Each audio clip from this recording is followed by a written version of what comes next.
کئی سالوں سے ایک شخص جس کو خونی درندے کے طور پر جانا ہے وہ نیتن یاہو ہیں، اور یہ پورے امریکن جانتے ہیں، پوری دنیا جانتی ہے، پورا یورپ جانتا ہے. ایران اسرائیل تنازع بہت بعد کی بات ہے. غزہ میں ہی جو نیتن یاہو کر چکے ہیں وہ ناقابل بیان، ناقابل برداشت ہے. ہم نے دیکھا کہ ان جرائم پر آواز اٹھانے پر امریکن یونیورسٹیز سے اسٹوڈنٹس کو نکالا گیا، ان کے ویزاز کینسل کیے گئے، فیملیز کو نکال باہر پھینکا گیا.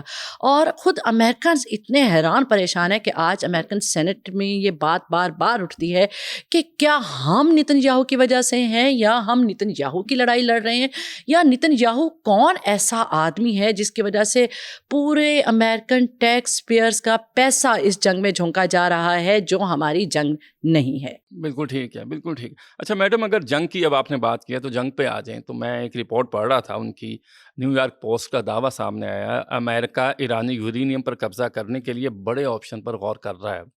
جنگ انہوں نے شروع کی، منہ کی کھانا پڑی، ایران نے ریٹیلیٹ کیا، اس نے ریٹیلیٹ کیا جس طرح ان کا گمان بھی نہیں تھا. بالکل. آج پھر امریکہ یہ سمجھتا ہے کہ ان کے یورینیم پر قبضہ کیا جائے یا ان کی نیوکلیئر سائٹس پر حملہ کیا جائے.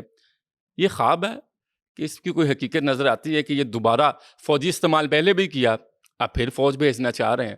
تو اس کے نتائج کیا ہوں گے پھر؟ کامران، اگر میں یہ کہوں کہ ہم جتنی ہماری عمریں ہیں اتنے عرصے سے ہم حالت جنگ میں ہی اپنے آپ کو دیکھ رہے ہیں. تو جنگ کی ایک اسٹریٹجی تو یہ بھی ہوتا ہے کہ جہاں آپ امن کی بات کرتے رہیں، سلامتی کی بات کرتے رہیں، ایک دوسرے کو یہ بہلاوا دیتے رہیں کہ امن ہونے والا ہے، جنگ ختم ہو گئی ہے، جنگ بندی چل رہی ہے، وہیں ساتھ کے ساتھ ایک دوسرے کو گھورتے رہنا بھی بڑا ضروری ہے، ڈراتے رہنا بھی بڑا ضروری ہے. اور جنگ جیتتا ہی اصل وہ ہے جو اعصاب کنٹرول کرنا جانتا ہے.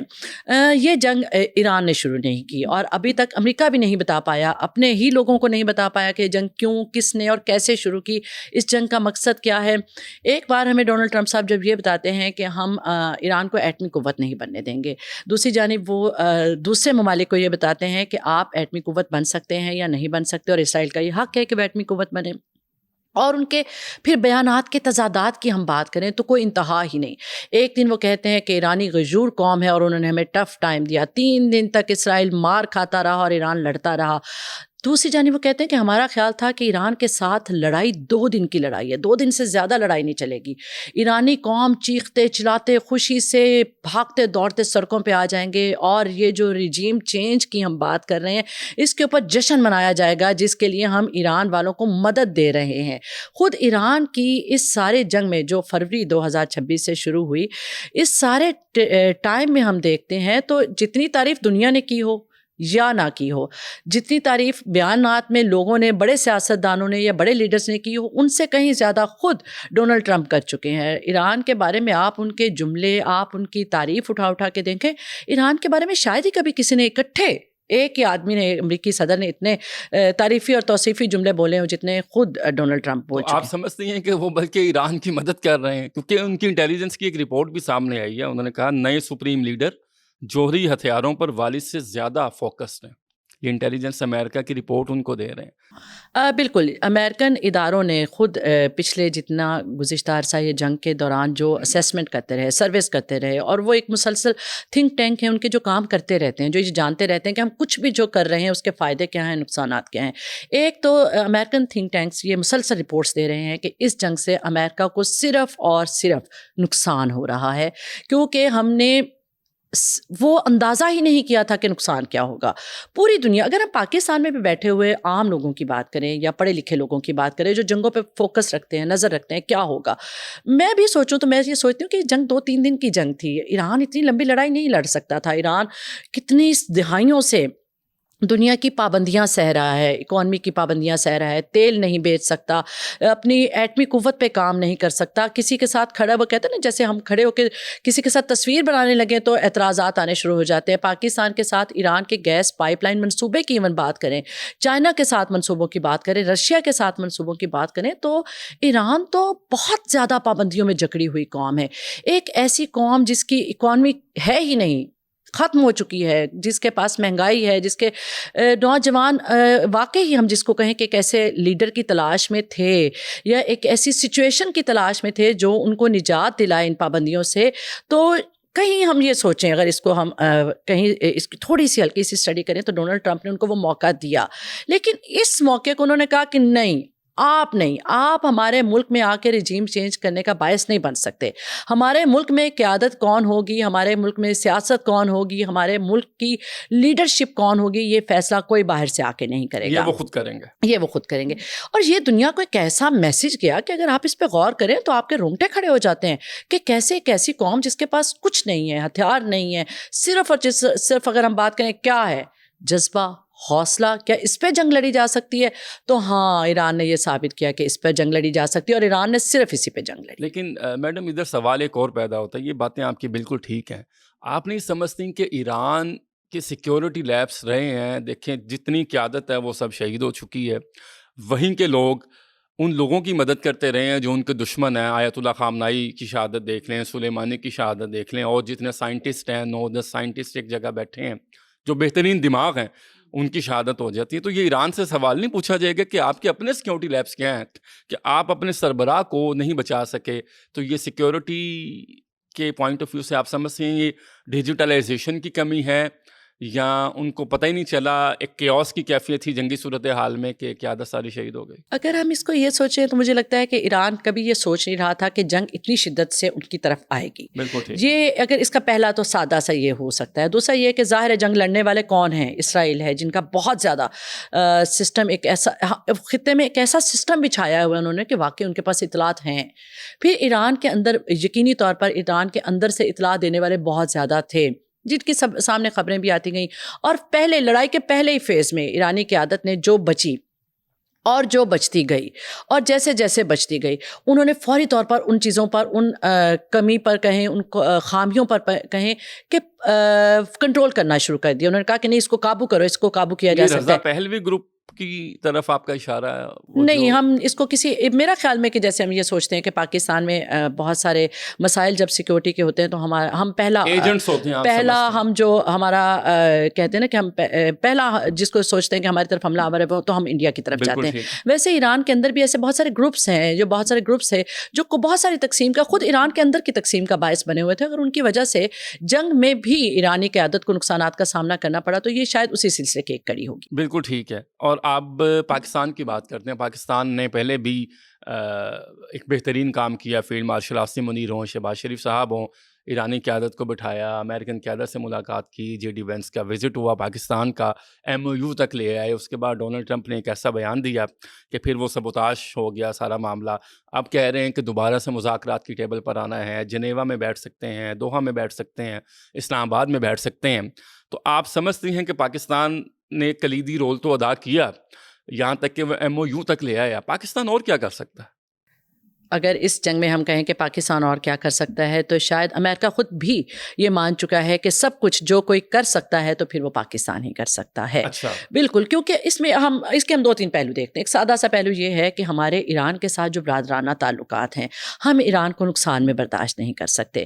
خطے میں جو لڑائی ہو رہی ہے اس سے صرف ایران متاثر نہیں ہو رہا، اس میں ایران کے ساتھ ساتھ عراق، سعودی عرب، UAE اور قطر، جن کے ساتھ وہ کہیں نا کہ اگر ہم دل کے تار جڑے ہونا، روح کے تار جڑے ہونا، دماغ کے تار جڑے ہونا، ہماری مذہبی آپس میں ہم آہنگی، ایک بہت زیادہ ایک ایسی چیز ہے جس سے پاکستان یہ نہیں سوچ سکتا کہ ہم آرام سے سائڈ پہ ہو کے بیٹھ جائیں، بھائی یہ ہماری لڑائی نہیں ہے تو یہ لڑ لیں. نہیں، جب سعودی عرب یا ایران کو کوئی نقصان پہنچانے کی بات کرتا ہے تو ایک بات تو طے ہے کہ بطور قوم یا اداروں کی بات کریں، ہمارے سیاستدانوں کی بات کریں، ہم الرٹ ہو جاتے ہیں کہ نہیں. اور خدا نہ خاصا کوئی ایسا مقام آ جائے کہ ہمیں ان میں سے یا میں جانا پڑے کہ ہمیں چوز کرنا ہے دس اور دیٹ، تو ہم یہ نہیں کر سکتے. اور اس کی کوئی معاشی پہلو نہیں ہے.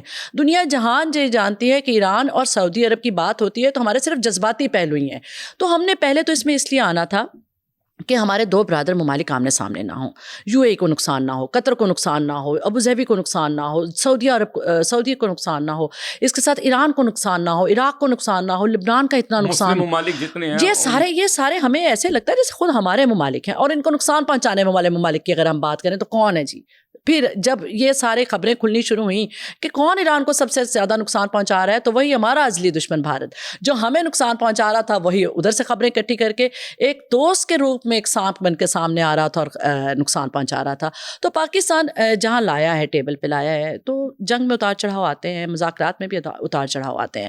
میرا خیال ہے کہ ایک اچھا پہلو اس کا یہ ہو سکتا ہے کہ دوبارہ بات ہوگی، اور جنگ پاکستان یہ جانتا ہے، کیونکہ ہم تو حالت جنگ میں ہی رہتے ہیں، ہم یہ جانتے ہیں آپ جتنا بھی لڑ لیں، آپ لڑتے جائیں لڑتے جائیں لڑتے جائیں، بات آپ کو کرنی پڑے گی بیٹھ کر، تبھی معاملہ حل ہوگا۔ آپ سمجھتی ہیں کہ صدر ٹرمپ فیوچر پالیٹکس کو دیکھ رہے ہیں؟ کیونکہ میں کہیں دیکھ رہا تھا، پڑھ رہا تھا کہ وہ چوتھی بار الیکشن لڑنے کا ارادہ رکھتے ہیں، لیکن اگر امریکن قانون کی بات کریں تو 2 بار سے زیادہ صدر امریکہ کا نہیں بنا جا سکتا۔ یہ سٹنٹ ہے، جرک ہے، یا یہ ذہن سازی کی جا رہی ہے خود امریکنز کے؟ نہیں، میرا خیال ہے کہ یہ وہی جو وہ ہم سب کو الجھاتے ہیں نا، اپنے وہ کہتے ہیں نا ول فریب میں الجھانے والی باتیں کرتے ہو، تو یہ ان کا کوئی ایسا فریب ہے جس میں وہ الجھاتے ہیں، ایسا کچھ نہیں ہے۔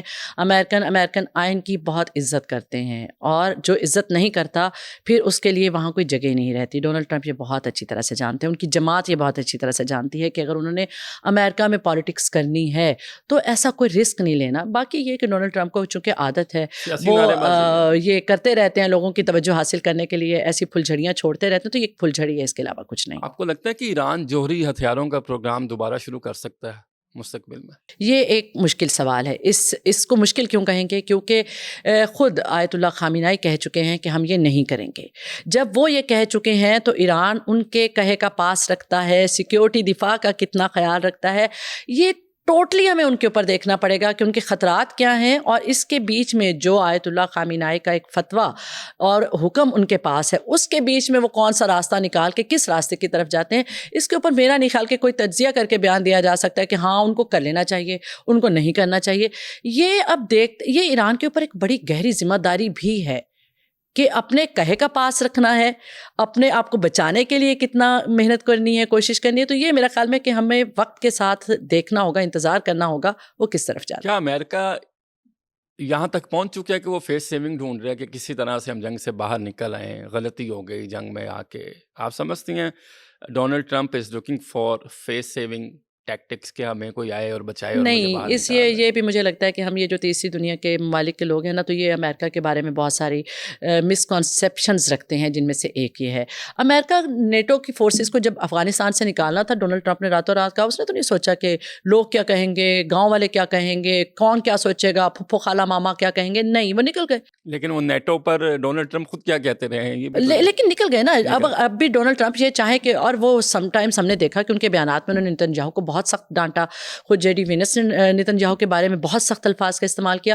اگر امریکہ نکلنا چاہے گا تو وہ اس بات کی پرواہ نہیں کرے گا کہ آپ اور میں کیا سوچتے ہیں، وہ نکل جائیں گے۔ لیکن ابھی ہیں، ابھی وہ رہیں گے اور دیکھیں گے کہ شاید وہ یہ جنگ جیت سکتے ہیں، وہ اس چیز کا چانس پورا لیں گے۔ نوشین صاحبہ، یہ ہمارے پڑوس میں کیا ہو رہا ہے؟ کاکروچ پارٹی آئی ہے اور چھا گئی ہے، نریندرا مودی کو وزیر تعلیم ان کا مستعفی ہوا ہے، کرنا پڑ گیا ہے۔ یہ مودی کے لیے کیا ہو رہا ہے وہاں پہ، اس کی کیا خبر ہے آپ کے پاس؟ مجھے یہ لگتا ہے کہ بھارتی، اگر ہم قوم کی بات کریں، نوجوانوں کی بات کریں، they are very much energetic, بہت پڑھے لکھے لوگ ہیں، سادہ ہیں، بڑی سادگی کے ساتھ زندگی گزارتے ہیں۔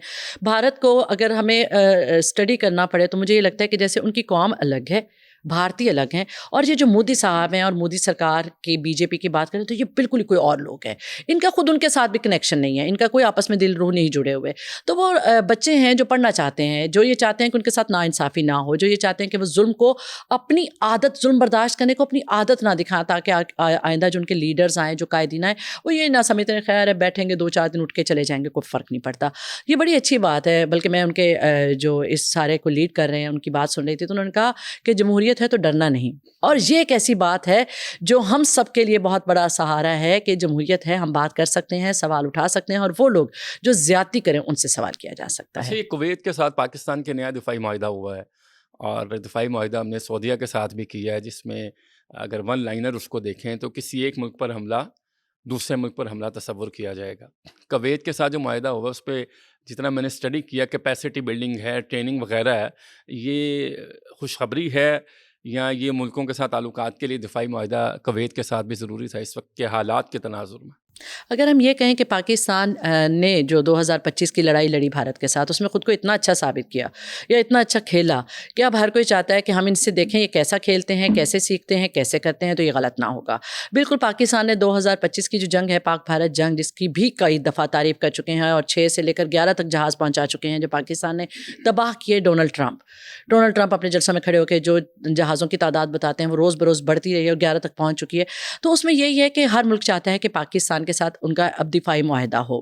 اچھی بات ہے اس سے یہ کہ ایک تو آپ کے مخالفین لڑائی کے چانسز جتنے آپ کے دفاعی معاہدے ہوتے جائیں گے، لڑائی کے چانسز کم ہوتے جائیں گے۔ یہ ایک اچھی بات ہے، ایک پازیٹیو بات ہے، اس میں کوئی نیگیٹو بات نہیں، اور یہ ایک طرح سے پاکستان کی تعریف ہے، بلکہ ہر طرح سے پاکستان کی تعریف ہے کہ یہ اتنا اچھا لڑنا جانتے ہیں کہ ہم چاہتے ہیں کہ اگر ہم لڑیں تو ان کی طرح لڑیں۔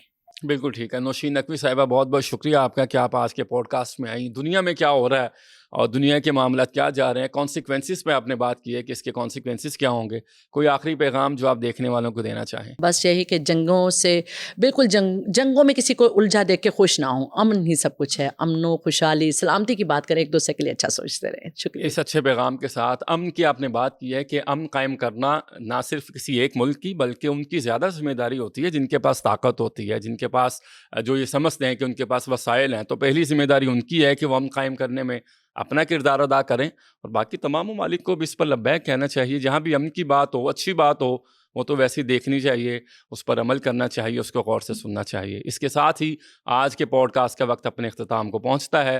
اپنے میزبان کامران ارشد کو دیجیے اجازت۔ اللہ نگہبان۔